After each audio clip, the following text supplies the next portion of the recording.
Oke, di bubu lah lingkar tempat.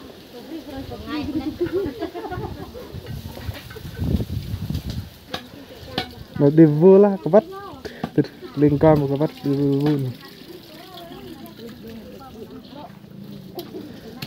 Di Repang rồi.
TV coi,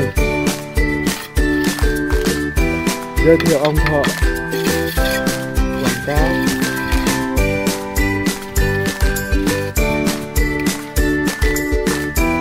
Thuê ông thợ từ ngoài công việc vô.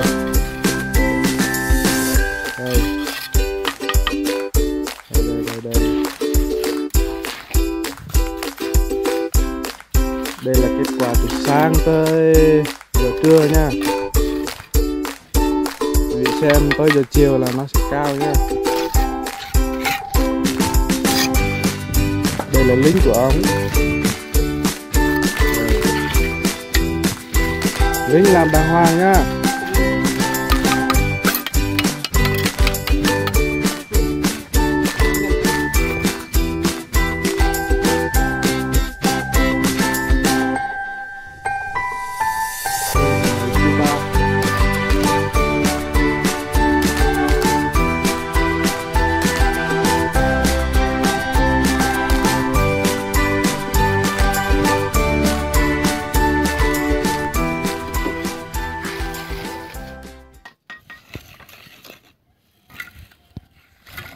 Mà nằm buông em. Alo. Thấy không chưa? Em. Bao nằm bu.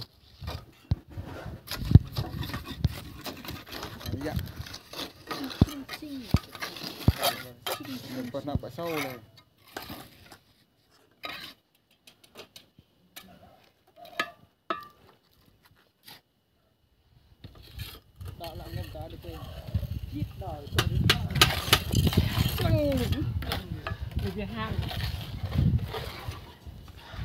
thợ đồng Bình Dương xong để nào chạ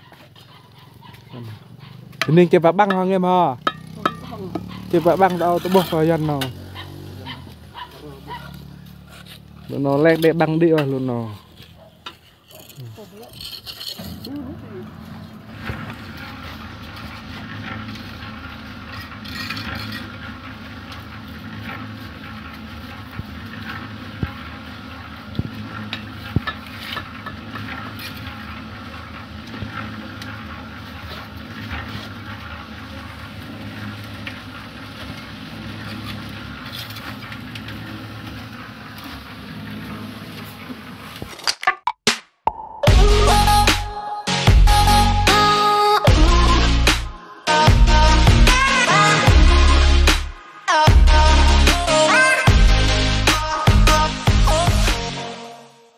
rồi đây năng tao hết mà bay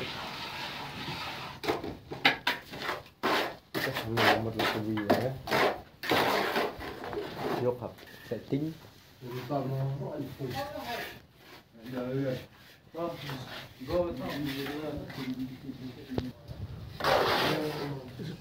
thợ nó thuê mình là mình true đường line mọi người xem giúp rực rét cực tuyệt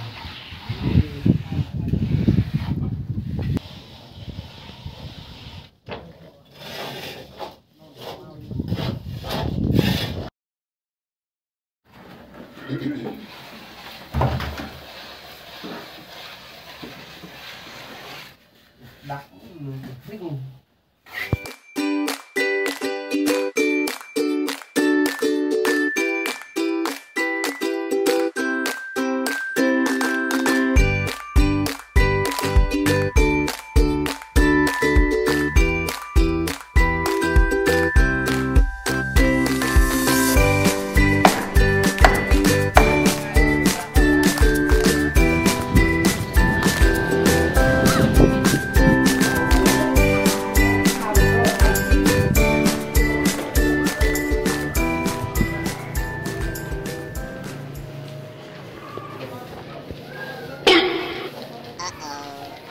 quầy thợ nghem thợ chính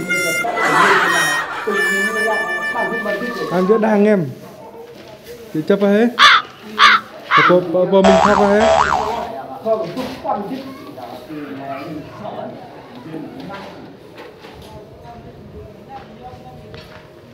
bàn vào phát triển bàn vào dẫn lạc bàn vào những mặt tâm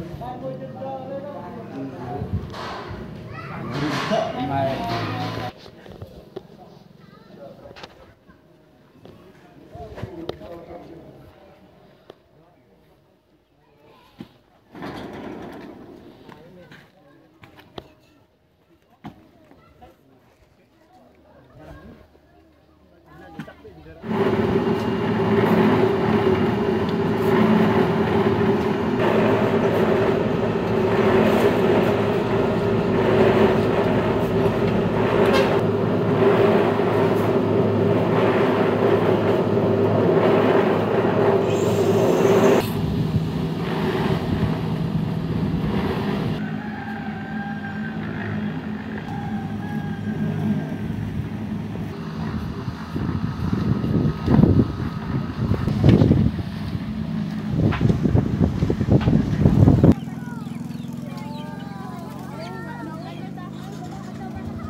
đã lo lá coi như lá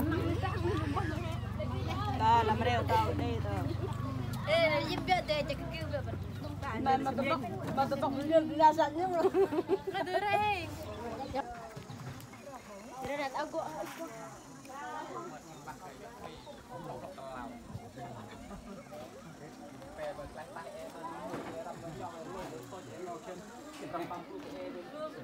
đi yong bong rong làm chuyện cũng mệt về qua đây rong chặt bong mệt đó rồi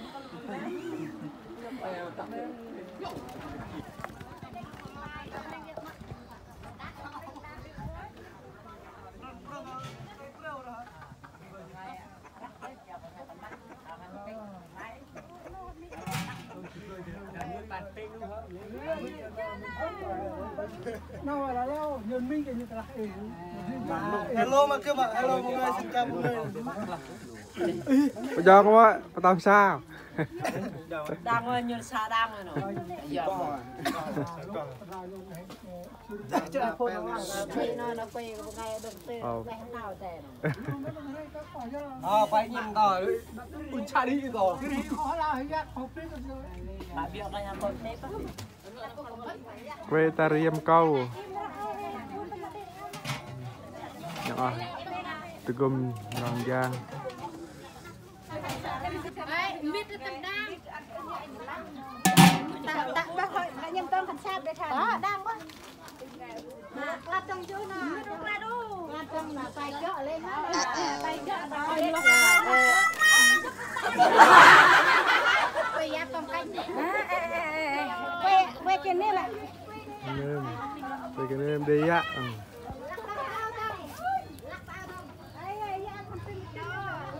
Tin hết vậy. Việc không mua xin vào bố nè, cái gì quay mua đi cái đấy là sao mà vui nhỉ? Lui